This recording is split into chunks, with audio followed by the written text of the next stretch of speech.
properly, and probably the most important stage is the one that we can all see every day. It's the most obvious one, and it's chewing. I've got here my friend that travels around with me everywhere, and he is helps me educate. So obviously we're all familiar with the horse and the chewing motion, yeah? The circular chewing motion that helps grind the feed particles down. And in fact, a healthy horse will grind feed particle down to about 1.5 millimetres. So it's very, very, very small. Or a horse with healthy teeth, rather. I'm sure you're all aware of good teeth management, and it's very, very obvious, especially as the horse gets older, when their teeth aren't as efficient, because you do sometimes start to see the larger particle sizes in the droppings, just from where they're not able to chew properly. So the horse roughly chews about 70 to 90 times a minute. So quite a lot of chews. And does anyone, I'm just wondering, does anyone know what a kilo of hay is?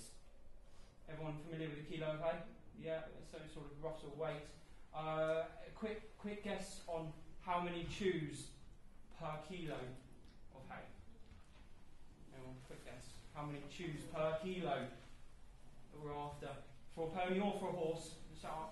This is audience participation. Yeah, please. Now, so please jump in. 4,000. Sorry? 1,200, 4,000. Anyone else? So for a horse, maybe for 1 kilo of hay, 3,000 or 4,000 chews.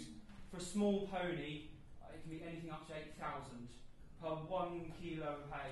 So it's an awful lot of chews, and it is something that we're going to go on and talk about that is essential to digestion. So if you want to, just you can have a look at that as we pass it round. Along with chewing comes saliva production, and again, saliva production is of the utmost importance. They can produce up to about 10 litres of saliva every day, just from chewing. It's an awful lot. The saliva helps coat the feed stuff. It helps with so when the muscular waves push it down the esophagus, that we're going to go on and look at now. It also plays a very, very important role in buffering the stomach. Here is, and we can see his horse was eating right up until the last minute, the esophagus. Okay? And the esophagus with a horse is unique, unlike ours, because it is connected to something called the cardiac sphincter. Now this gives the horse something very unique. Is everyone familiar with the fact that the horse cannot throw up?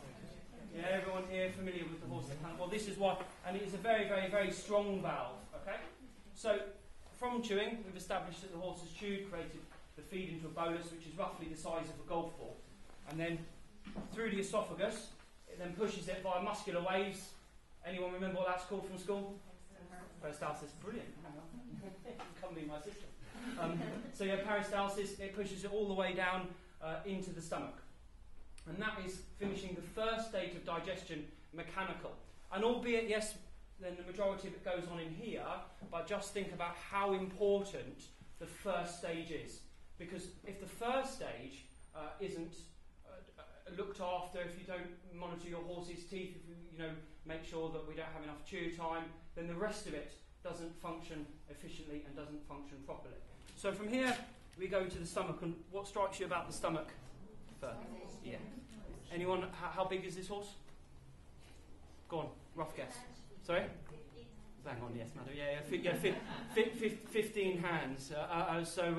Yes, we are average size. So he's not small. We're not looking at a pony here. We are looking at a horse, and you can see how small the stomach is. Roughly the size of a rugby ball. You can see when not over filter. It's true what we all say in all the books and in all the lectures, that it is that size. Capacity-wise, everyone happy and understand capacity-wise? How much can it hold in weight at any one time? Anyone else? Yeah, 4 pounds, 2 kilos. Yes, I'm a modern man. Yeah, kilo. So yes, kilos. Yeah. So it holds roughly about the size of 2 kilos. And if you wouldn't mind, so there's some buckets there. Can you pass all those round?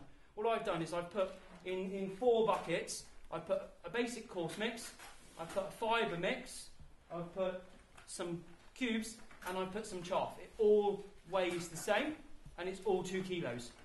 So that there is the capacity of the horse's stomach at any one point. Why capacity is so important and how you can relate this to our practical feeding is the fact that the horses are trickle feeders. Is everyone familiar with this term?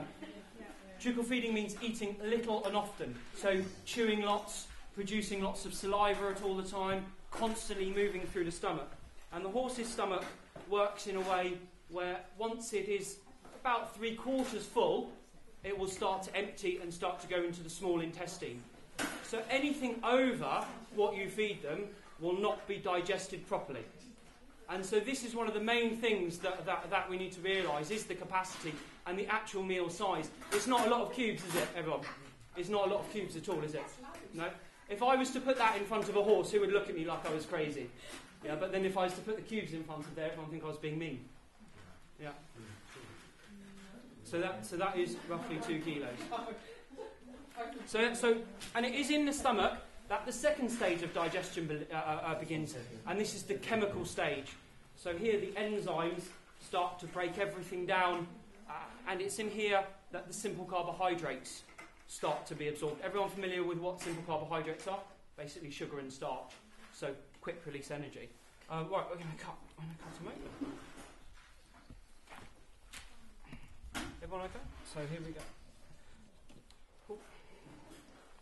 So other than the obvious first initial pop, you can see that it's not actually that gruesome. And what is in here, other than the smell, is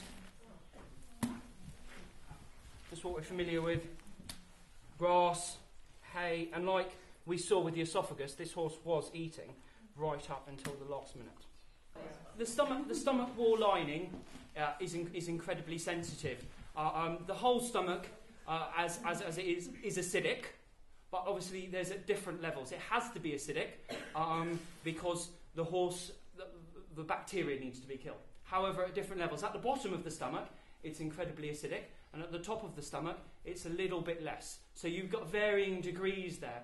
One of the importance of trickle feeding is that there's constantly fibre moving through there. There's constantly saliva that I forgot to mention contains bicarbonate that is an alkali, so it helps buffer against the acid.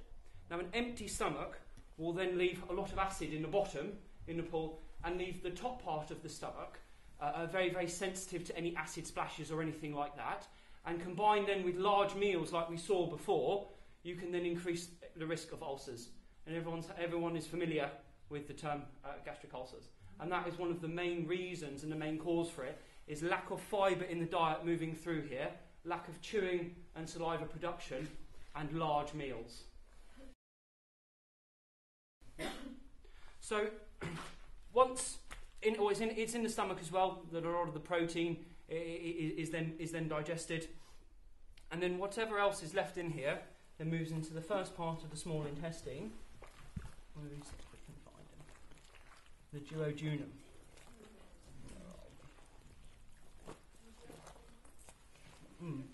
Where's Anna? Can you come and lift it up with me?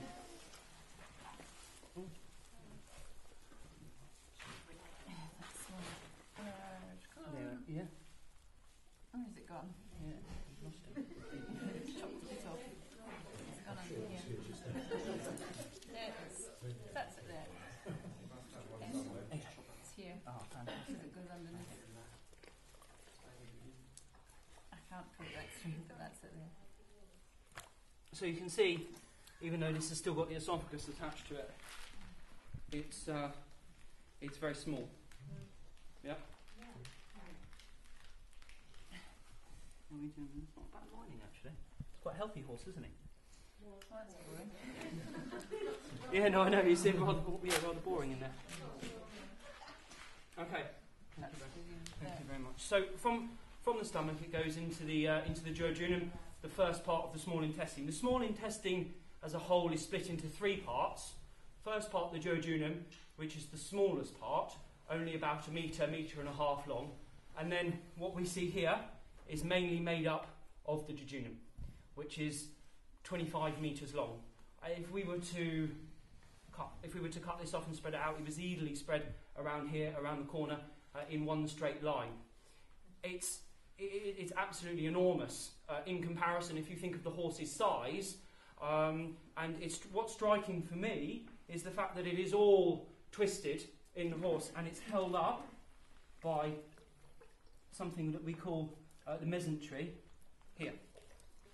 We discussed when we were talking about the stomach and how that it starts to digest, and the enzymes at the chemical stage are starting to digest and break down the simple carbohydrates. Anyone familiar with what type of energy this leads to? What type of energy simple carbohydrates give? If I split into energy into two different types, I won't say what because it'll just give it away.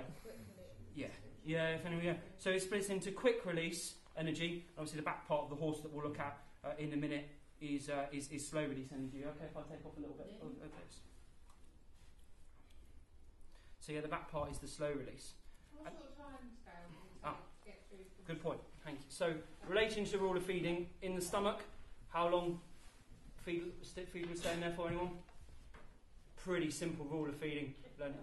Sorry? Hour. Yeah. 45 to an hour. Food stays in there roughly before it starts going to the small intestine. Maybe another 30-40 minutes in the small intestine. The rate of passage in the small intestine is 30 centimetres per minute. So that is how quickly feedstuff. So we've got a ruler somewhere. Is there a ruler anywhere? I just bought a bog standard an old school ruler. So it roughly moves that amount per minute through the small intestine, and then is finished, like we said, in an. So thank the way that this is set up, that you can go out and you can compete and you can have them and go out for hacks and enjoy yourself, is because of the way that they have evolved to eat. So going on from the small intestine, we then reach this part here. This is nice, quite gassy. Anyone know what this is called? The cecum? Yeah. Now, the cecum is basically a large fermentation vat, and roughly a capacity of about 30 litres, so it's quite big. But it can distend 5 or 6 times its actual size. So it can go, and a lot of you will see, you only see ponies with grass bellies, walking around. They're not actually that fat, but they're just walking around with rather large bellies. And this is quite often, from what you get here, very gassy and very distended cecum. And in here are billions and billions of microorganisms, bacteria that start the third stage, and quite possibly the most vital stage of digestion, which is the microbial stage. Right, I'm going to cut this open because I'm not going to do too much because Anna wants me to leave this intact. But this is the part that smells the most.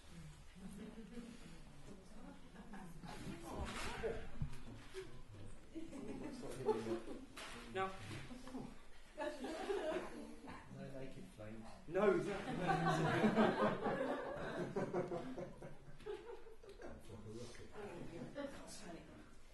Reminds me of my hip. Right.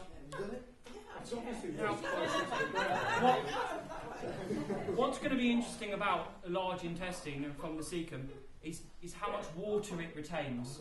Okay, the overall, the whole of the large colon, or the cecum in a large colon, has the capacity to hold about 100 litres all in all. Okay, yeah. Yes, so it's an absolute awful lot. Now I've got some haylage.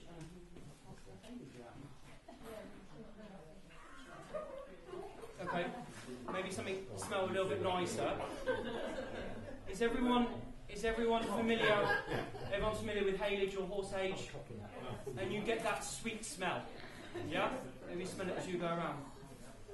Oh, we've got hay and grass and other stuff coming on. What you're smelling in that haylage is, obviously it's not the same smell as this, but it's